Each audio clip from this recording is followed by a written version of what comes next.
Buong tapang niyang hinarap ang mga tanong kung siya nga ang nagkamali.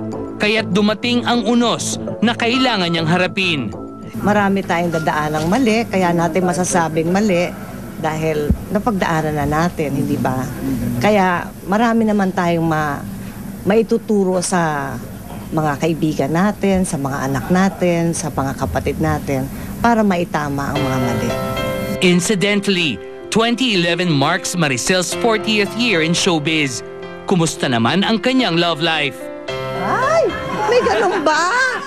Ay, wala kayo. Wala eh. Kasi ba, malamig ba ang Pasko mo? Malamig. So loveless Yeah, parang sleeveless.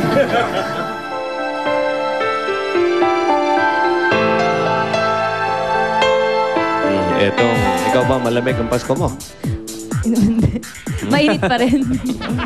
Ayan, opo, makisali sa aming diskusyon. Join us on Facebook. Just search StarTalk sa Facebook search bar. Click like at automatic member na po kayo ng StarTalk Facebook family. On Twitter, follow us at StarTalk_GMA7. Kaya, tweet na.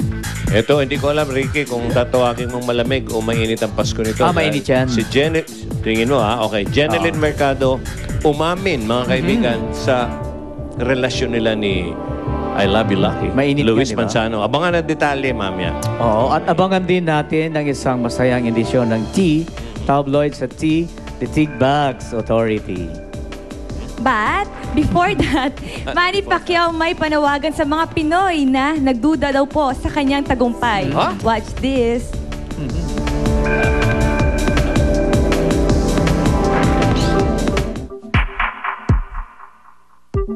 Hindi ba ako pwedeng manalo ng close fight?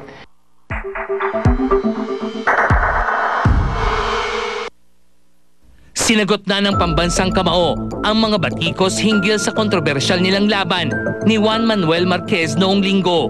Hindi ba ako pwedeng manalo ng close fight? Kailangan ba lahat ng panalo ko is one-sided fight? At kailangan ba binubugbog ko talaga ng gusto yung kalaban ko para manalo ng klaro? Bilang Pilipino, alisin natin yung crab mentality. Manny fought a very good fight. Subukan nilang pumunta dun sa ring kung gusto nila. Yung mga bumabatikos kay Ninong, alam mo, he won. It was a good decision. It was a good fight. Kung hindi sila masaya, then don't watch.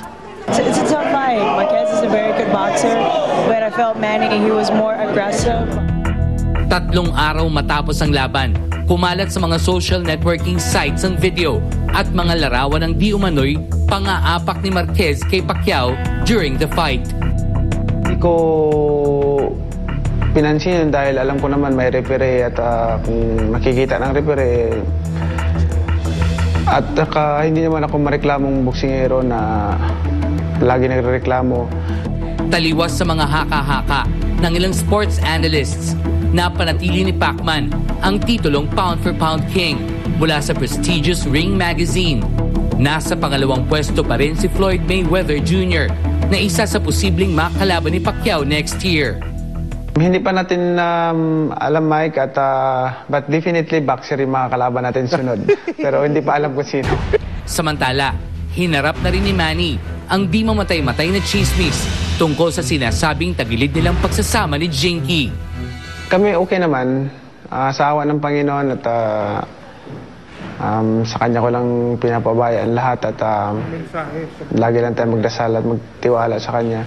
Walang imposible. Wala naman kami problema. Kasama sila ngayon. May kasunod na si Queenie. Sobrang sweet doon. Diyos ko, parang ang mga teenager, parang mga bagong kasal. Lambingan na lambingan. Kaya tantanan niyo yung mga chismis niya. Tentatively, nakatakdang bumalik sa bansa ang People's Champ sa susunod na linggo. Yung crab mentality, sana huwag na natin pairalin yan dahil napaka hindi maganda tingnan sa ibang tao at ang kailangan natin is magtiwala tayo sa Panginoon at manalig tayo sa Kanya. Kailangan magtulungan ang bawat isa. Totally explosive! Iwamoto, balik Pinas na! At sa kanyang pagbabalik, isang pasabog ang isisiwalat niya. Abangan ang exclusive tell-all interview ni Iwa. Live! Totally Exposed, R&B Princess Kyla. Iiwan na ba ang showbiz after ikasal kay Rich Alvarez? Abangan! I want to give them a last concert din. Totally exclusive! Pagkaka-eliminate ni Nomer Limatog Jr. sa Protégé, dapat nga bang isisi sa kanyang mentor na si Rachel Ann Go? Ang saloobin ni Nomer, abangan live! Totally Exposed! Jeneline Mercado at Luis Manzano umamin na sa kanilang relasyon. Meron na kaming parang formality. Totally exciting! Gwendolyn Ruway dumating na sa bansa matapos ang kanyang tagumpay sa London. Abangan ang mga kwento ng world-class beauty. Live! Totally Explosive! Nadia Montenegro, sinampahan na naman ng bagong kaso si Annabel Rama. Sobrang foul na, tsaka below the belt na lahat. Totally Exposed! Alfred Vargas, ninakawan ng kanyang kasambahay. Ang buong detalye ng kwentong ito, isisiwalat mismo ni Alfred. Abangan! Tumawag kaagad ako sa guardhouse ng village namin. Hindi ka na ba mapakali sa mga bagong intriga? Sabik ka na bang makasagap ng fresh chika? Hindi ka na ba magkandatuto kung anong issue ang tututukan mo? Nako, simptomas yan ng pagiging aligay! So excited! Just can't hide it!